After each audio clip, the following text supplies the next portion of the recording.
ಶ್ರೀ ಗುರುಭ್ಯೋ ನಮಃ. ಹರಿ ಓಂ.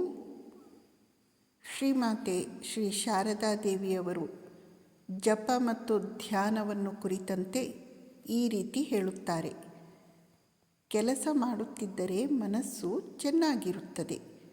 ಆದರೂ ಜಪ, ಧ್ಯಾನ, ಪ್ರಾರ್ಥನೆ ಇವು ವಿಶೇಷವಾಗಿ ಬೇಕಾಗುತ್ತವೆ.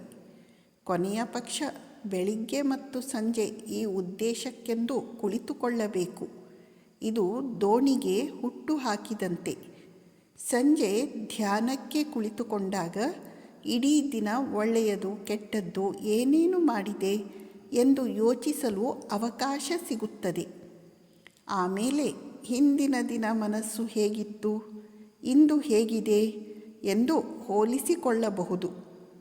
ಕೆಲಸದೊಂದಿಗೆ ಪ್ರತಿದಿನ ಬೆಳಿಗ್ಗೆ ಮತ್ತು ಸಂಜೆ ಧ್ಯಾನ ಮಾಡದಿದ್ದರೆ ನೀನು ನಿಜಕ್ಕೂ ಮಾಡುತ್ತಿರುವುದೇನು ಅಂತ ನಿನಗೆ ಗೊತ್ತಾಗುವುದಾದರೂ ಹೇಗೆ?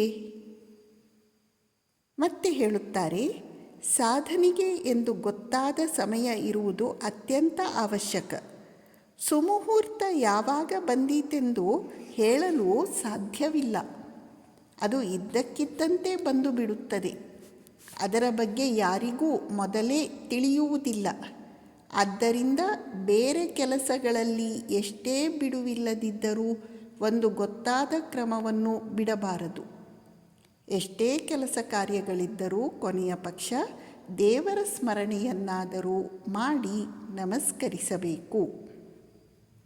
ಭಗವಂತನ ಮಂತ್ರಜಪದಿಂದ ಮನುಷ್ಯ ಶುದ್ಧನಾಗುತ್ತಾನೆ. ಜಪವನ್ನು ಸರಿಯಾಗಿ ಅಭ್ಯಾಸ ಮಾಡಿದರೆ ಮಲಿನತೆ ಖಂಡಿತ ಹೋಗುತ್ತದೆ. ಜಪ ಮಾಡದೇ ಇದ್ದರೆ ಹೇಗಾದೀತು? ಈ ವಾಕ್ಯಗಳಲ್ಲಿನ ಮುಖ್ಯಾಂಶಗಳು: ನಾವು ಪ್ರತಿದಿನ ತಪ್ಪದೆ ಬೆಳಿಗ್ಗೆ ಸಂಜೆ ಜಪ ಧ್ಯಾನವನ್ನು ಮಾಡಬೇಕು.